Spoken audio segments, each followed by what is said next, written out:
কি বলছো মন্ত্রী? শুধু তাই নয় মহারাজ, শুনেছি নুনু কেটে হাতে নিয়ে টিকটক ভিডিও বানাচ্ছে ভাইরাল হওয়ার জন্য। না, এ হতে পারে না। আমার রাজ্যের একজন সাধারণ মানুষের নুনু যদি নিরাপদে না থাকে, তা আমি রাজা চন্ডবালের নুনু কিন্তু নিরাপদে নাই।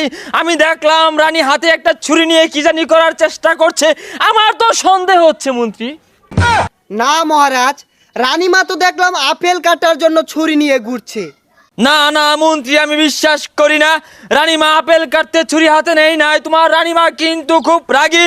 আমার সন্দেহ হচ্ছে নুনু কাটা ষড়যন্ত্র চলছে। সিপাহী, আদেশ করুন মহারাজ। এই তোমাদের নুনুর কি হাল?